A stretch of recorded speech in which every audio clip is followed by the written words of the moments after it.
Bueno, tenemos, por ejemplo, un prisma, vamos a colocarlo en una sonometría, entonces una sonometría cualquiera, ahora ya no es la isométrica, entonces ángulos cualesquiera, por ejemplo estos, y tenemos un objeto. Resulta que el objeto tiene aquí un prisma. Fijaros que el objeto, como es un prisma, tiene las aristas todas paralelas a los ejes. O sea que siempre deberé ir haciendo aquí una línea paralela. Vale, pues yo tengo aquí una paralela, aquí otra paralela. Esta será paralela a este eje, ahí la tenéis, ¿no? Y aquí, pues si cojo que llegue hasta aquí, también paralela. Bajo aquí una paralela al eje Z. Bueno, todo el mundo entiende que esto podría ser un prisma en una sonometría, ¿no? Entonces, bueno, cuando hagáis un boceto no hace falta que hagáis medida ni calculéis nada, o sea, lo estáis haciendo pues manteniendo las líneas paralelas a los ejes y nada más. Lógicamente son dibujos que se hacen en diseño industrial o de interiores, porque no tiene sentido, imaginaos, hacer el motor de un coche, dibujar todas las piezas, no tendría sentido hacerlas en perspectiva cónica, con la reducción, con las fugas, eso sería, vamos, la locura. En cambio se hace manteniendo las paralelas. Bueno, pues tenemos este objeto, ¿vale? E imaginaos ahora que este objeto, por ejemplo, tiene aquí un plano pendiente de un objeto anexo que viene por aquí hasta aquí. Y este plano anexo está una especie como si fuera, pensáis en el caso de una casita, así. Vale. De manera que se mantienen las líneas paralelas todas, ¿vale? Y esta será también paralela a ese eje, ¿vale? Bueno, pues tenemos este prisma y vamos a calcular sus medidas reales. Ahora lo vamos a hacer al revés, ¿vale?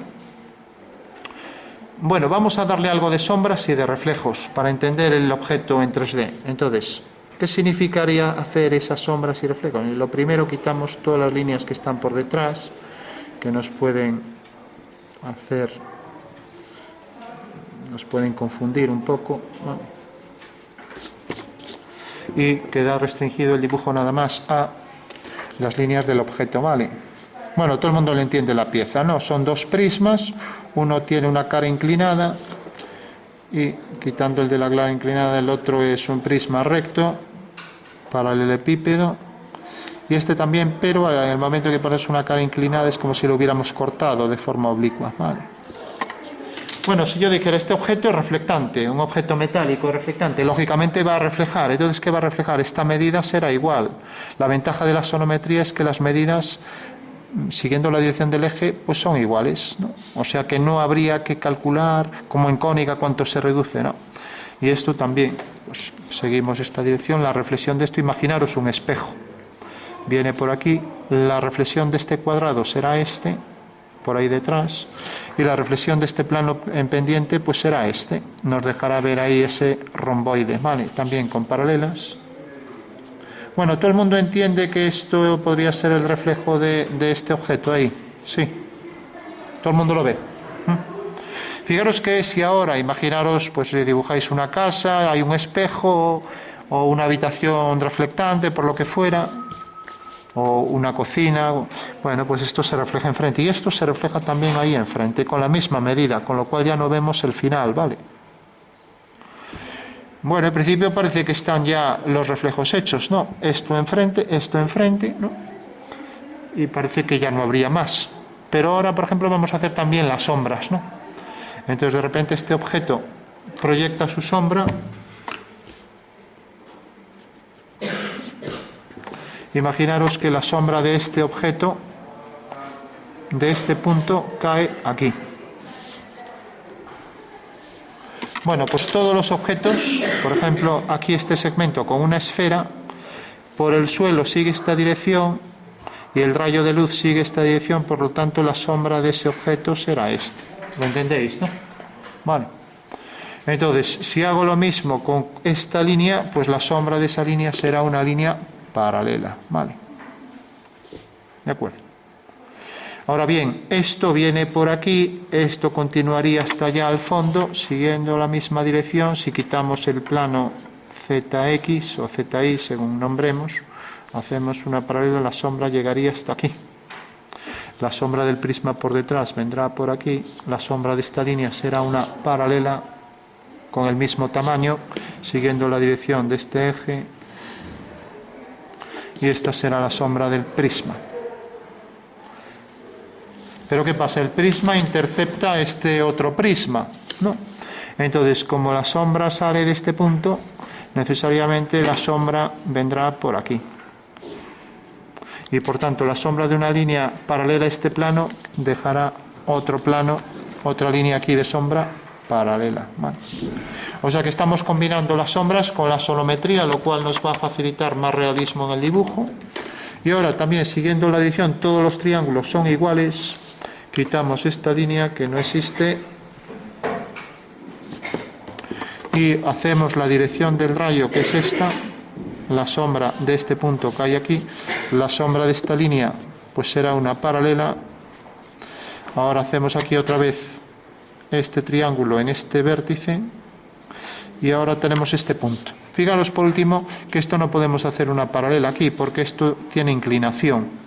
Entonces, si continuara hasta aquí, llegaría hasta aquí, la sombra pasaría por ese punto.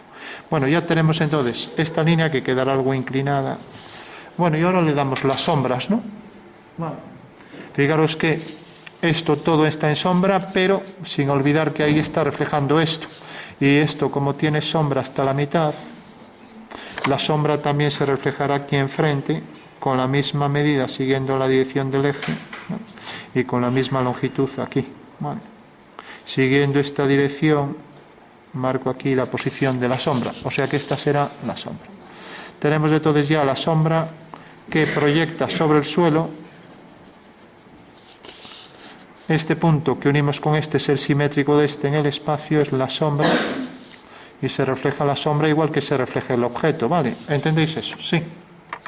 O sea que se está reflejando aquí la sombra, el objeto este tiene su propia sombra también, pero esto tiene luz, refleja la luz. Este trapezoide aquí tendrá que quedar exactamente igual que este. Esto vamos a hacer la vertical un poco mejor. O sea que será la simétrica destra, ¿no? Esto ahora queda en sombra, este fragmento. Entonces aquí se proyectará también su sombra. Y todo esto queda en sombra, ¿vale?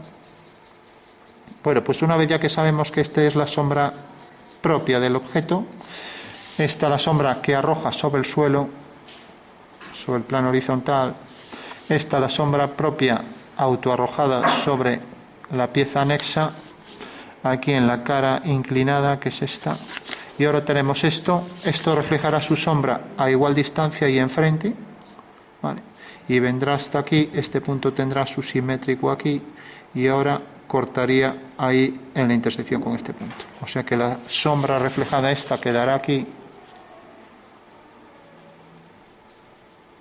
y la sombra propia del objeto también vendrá por aquí, pero se sumará al reflejo de la sombra, ¿vale?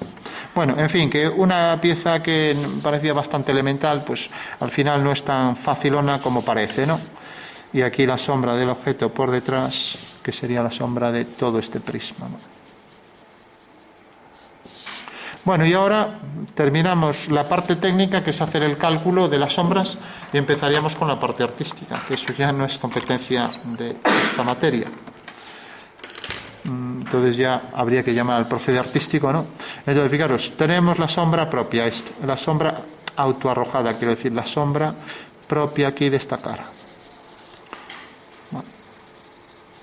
Tenemos la sombra aquí, tenemos la sombra que proyecta sobre el suelo y su reflexión aquí. Tenemos la sombra propia del segundo bloque, la sombra arrojada sobre el suelo, la inclinación de esto proyectado aquí, la sombra del prisma mayor y la sombra de este prisma. Tenemos ya la pieza al completo, ¿vale?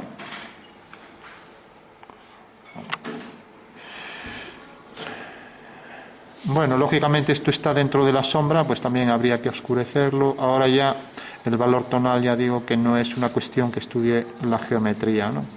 La geometría estudia esto, cálculo de sombras, ¿no? Que es otro de los temas importantes, porque si queremos hacer un boceto real, pues este tipo de cosas hay que saber calcularlas, ¿vale? Bueno, tenemos ya el objeto y ahora ya entraríamos en la fase de análisis, que sería calcular tonos, ¿no? Pero bueno, ya digo que no vamos a entrar ahí Sí le podemos dar algunas instrucciones, pero en general pues no es cuestión de geometría descriptiva, ¿vale? La geometría descriptiva calcula las intersecciones de los rayos con las caras de la figura, y eso es el cálculo de sombras, pero ya si tenemos que empezar a calcular tonos, valorar tonos, ya no es un problema de esta materia, ¿vale? Bueno, más o menos se entiende eso, sí. Fijaros que esto es el reflejo, la sombra se debe reflejar, la luz también, tenemos la sombra esta reflejada y podríamos empezar aquí a dar tonos más intensos, allí también en los entrantes más oscuros, la sombra, pues dar aquí la reflexión de la sombra, más oscuridad, y aquí igual, etcétera. Y luego ya hay cuestiones de artístico, pues por ejemplo los entrantes tendrán un oscuro más intenso. Ya digo, no vamos a entrar en eso porque vamos a hacer ahora las medidas reales de la pieza, que es el objeto de esta asignatura. Vamos a darle ya aquí algún tono así de mayor contraste y ya.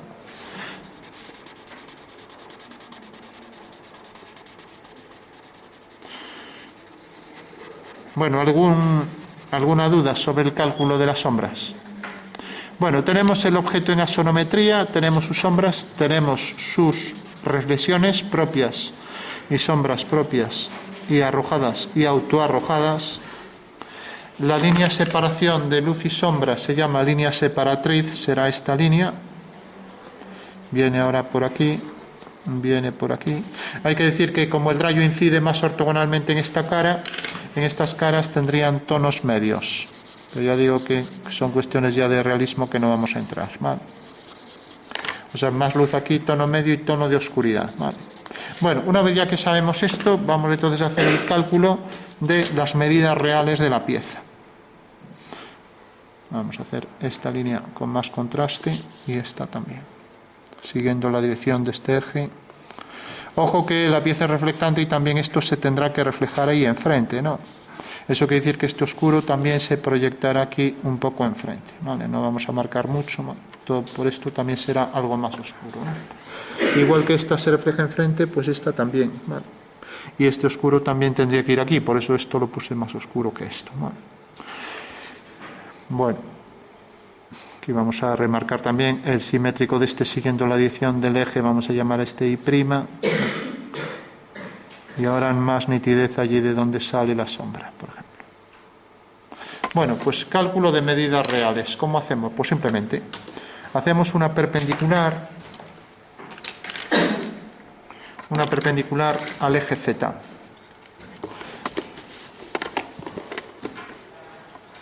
O sea que cuando hagamos la sonometría va a ser el caso contrario. Bueno, como no me deja desplazar aquí la regla, intentad que no corte a la pieza para no complicar. Entonces hago aquí el eje Z, lo completo por aquí y hago la perpendicular. Digo, si corta la pieza va a ser más complicado, es fácil liarse. En cambio, si no la corta es más fácil, ¿vale? Entonces, desde este punto donde corta la perpendicular, hago otra perpendicular a la prolongación de este eje I'. ¿Vale?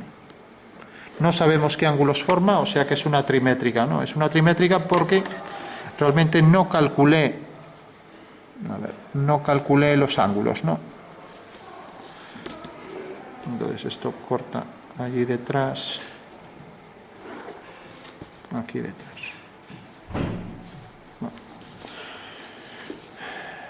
Bueno, una vez que tenemos esto, cogemos el punto medio de esto. Entonces, punto medio de esto mide, mide 13, 6,5, 6,5, punto medio aquí. En isometrías esto coincidía con el eje Z, ¿no? Aquí no, porque están hechos aleatoriamente.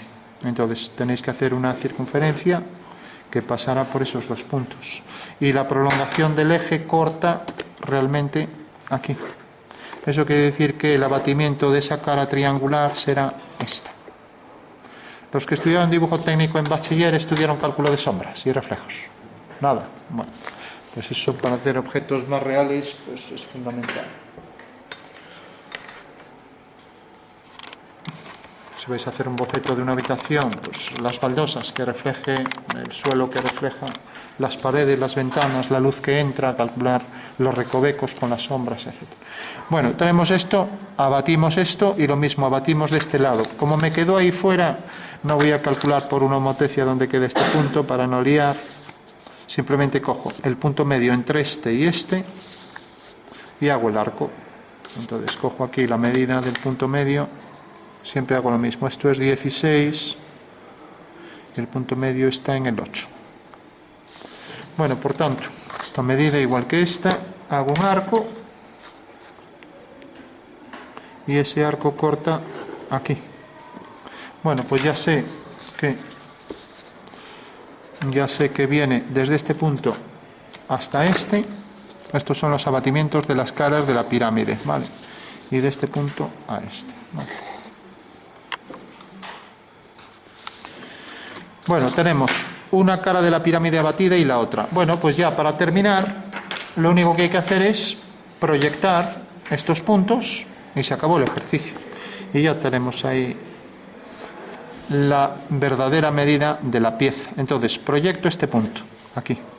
Proyecto este punto siguiendo la dirección del eje Z. Para hacerlo mejor, cogemos la referencia a esto, ya que lo estamos haciendo a ojo, y entonces tomamos esta referencia. Entonces, esto es el eje Z y viene a parar aquí. Vale, pues fijaros que esta línea es paralelo al eje Y', al abatir, pues también será ahí paralelo al eje Y' abatido. Esto es Y' abatido, ¿vale? Este punto lo bajo también con una vertical y cae aquí. Por lo tanto, ya sé que ese prisma tiene esta dimensión. Esta es la medida real del prisma, ¿vale? Fijaros que lo que hicimos antes, pues lo hicimos al revés. Cogimos aquí las vistas abatidas y las proyectamos, ¿no? Es verdad que lo abatimos hacia este lado y lo trajimos hacia aquí, pero bueno, es lo mismo, ¿no? Entonces, fijaros que esta línea es paralela a X', pues aquí también, si bajo esto será paralelo a X' abatido, que es esto. Entonces hago aquí una paralela a X' y ya tengo aquí esto. Bueno, ahora proyecto este punto, cae aquí. Eso quiere decir que la pieza viene por aquí. Corta aquí en este punto. Bueno, pues vendrá por aquí, así. Bueno, ya tengo ahí la planta de la pieza matemáticamente. Oye, sé que esta pieza tiene esta dimensión real, ¿no? Si quiero hacerla en axonometría, tendría que hacer al revés. Coloco aquí la pieza y proyecto las medidas, nada más, ¿vale?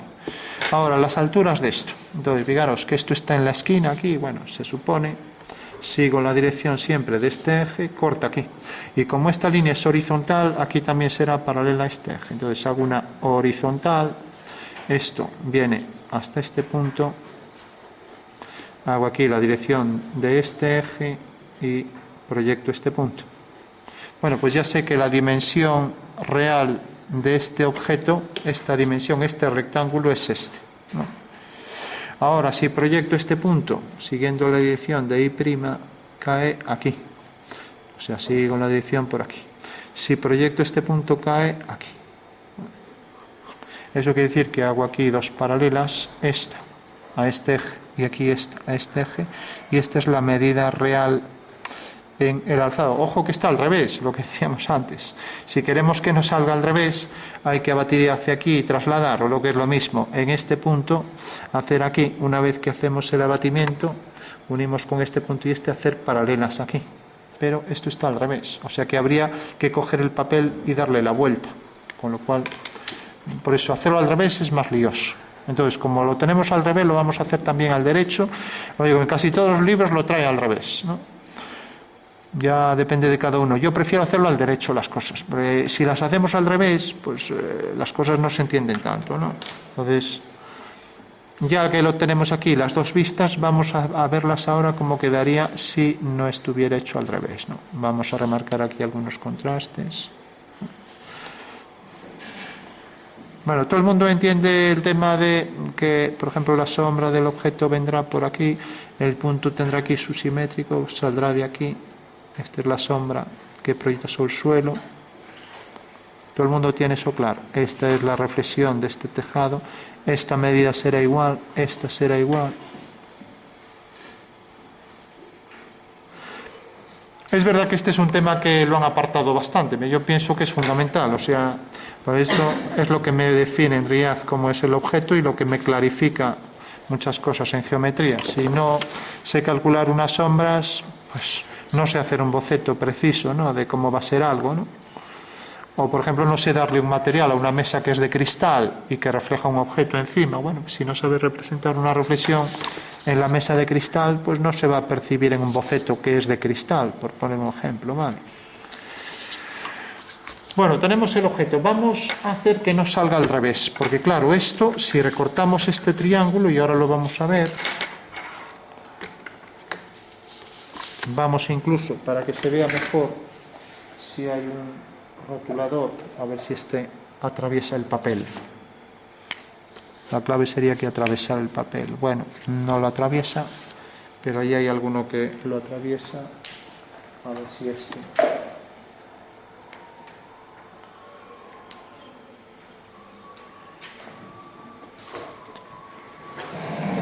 Voy a buscar uno que sí atraviese para que se vea la inversión.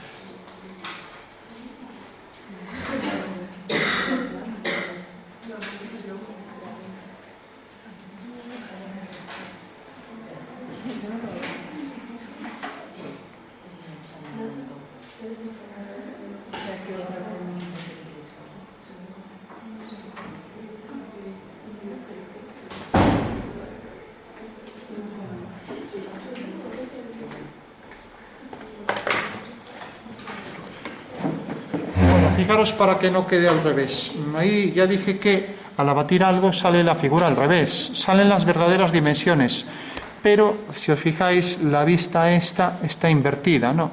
Entonces fijaros, para entender esto en el espacio. Lo marco con este rotulador que se ve desde 1 kilómetro e incluso dándole la vuelta al papel va a quedar tal cual. Y ahora vamos a coger las vistas y hacerlas al derecho. Esto, si está preciso, supongo que lo haremos hecho más o menos preciso, siguiendo la dirección del eje X, esto tiene que venir por aquí. Bueno, más o menos, ¿no? Y esto visto desde atrás se ve perfecto. Vale. Bueno, entonces terminamos y vamos a entender los dos procesos para que cada uno y cada una coja exactamente el que quiere, ¿no? Fijaros que estas son las vistas en planta y alzado que habría que colocar aquí para proyectar, ¿no? Bueno, ya tenemos las vistas, ¿vale? Bueno, entonces, ahora lo que hacemos es recortar y hacer la maqueta para verificar que efectivamente es cierto, ¿no? Que esa es una pirámide y esas son las caras del objeto colocado en la pirámide. ¿Alguien sabría responder por qué colocamos ese objeto en la pirámide? Es que este artificio parece que estamos aquí haciendo cosas raras, ¿no? Pero, claro, si no entendemos eso, pues no vamos a entender nada. ¿Por qué estamos haciendo esto, no?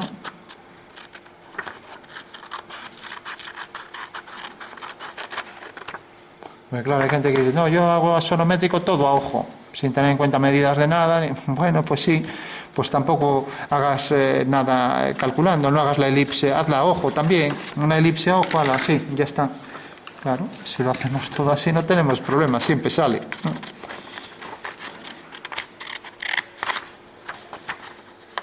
Bueno, y aquí donde se corta ahí podríamos cortar, voy a hacer esto así y esto.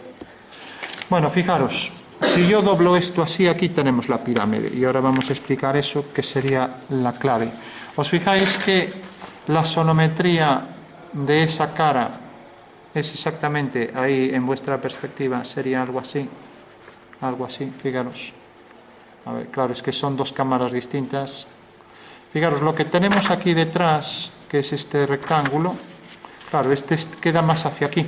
Pero fijaros solo en el rectángulo mayor, ¿no? Esa es la sonometría, si lo hacemos coincidir con los ejes, ¿no? Y si hacemos esto aquí también, realmente por eso hacemos la pirámide, esto no me lo estoy inventando yo ahora, ¿no? Bueno, esto tendría que coincidir si está perfectamente calculado, y ahí tenemos ya, si está el trazado bien hecho, eso quiere decir que, bueno, las medidas las tomé más o menos. Bueno, ahí tenemos la pieza en la esquina, ¿no? ¿Lo veis, no? Bueno, pues esa es la sonometría, ¿no? Bueno.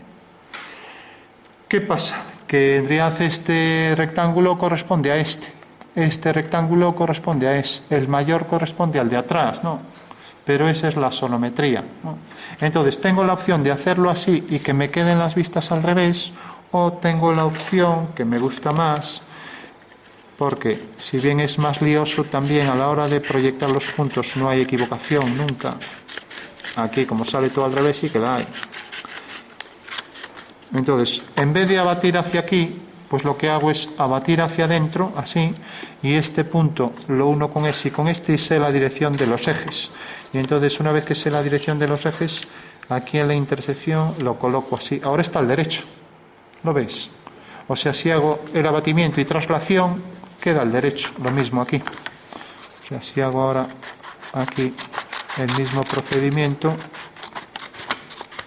en vez de abatir hacia este lado, que queda al revés, pues abato hacia este y queda, al desplazar esto, queda exactamente con las vistas reales. Esta es la planta, este es el alzado. Fijaros, aquí está planta y alzado.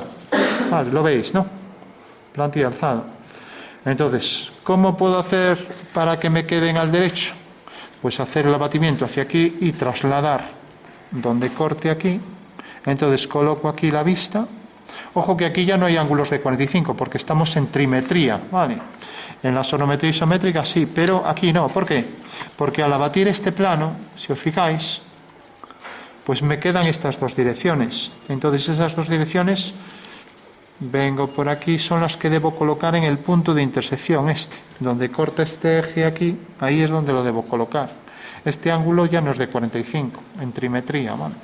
Entonces, muy importante entender eso, que si yo abato hacia aquí y traslado, pues tengo las dos vistas, de manera que si aquí hay un recoveco, aquí lo hay. Antes era al revés, el recoveco estaba mirando hacia nosotros y aquí queda a espalda nuestra, ¿no? En cambio así queda al derecho y las vistas están en conformidad, planta y alzado. Esta pieza, sus medidas reales son estas, en planta y alzado, ¿vale? Entonces yo, insisto, recomiendo hacerlo así, como lo haremos casi siempre. Si alguien quiere que lo hagamos de la otra, pues lo hacemos, pero de esta manera no vamos a tener problema a la hora de calcular y proyectar. Por ejemplo, aquí hay un detalle, lo proyectamos, aquí hay otro, lo proyectamos. No hay nada al revés, está todo al derecho, ¿vale? Bueno, pues ese sería el fundamento espacial de por qué hacemos la pirámide. Porque un objeto, cuando está en el espacio y lo proyectamos ortogonalmente, la sonometría de este cubo, al proyectarlo en un plano, ¿cómo podemos saber cuánto se reduce esto? Pues lo ponemos en una pirámide y abatimos su cara de la pirámide, entonces sabremos cuánto se reduce esto. Habría muchas formas de hacer eso, pero esta yo creo que es la más sencilla, por eso se hace siempre. O sea, en cualquier libro vais a ver este procedimiento o el otro, con las vistas así al revés, ¿no? Casi siempre así. Aunque yo pienso que es mejor hacerlo así, pero bueno, eso ya depende de cada uno, ¿no?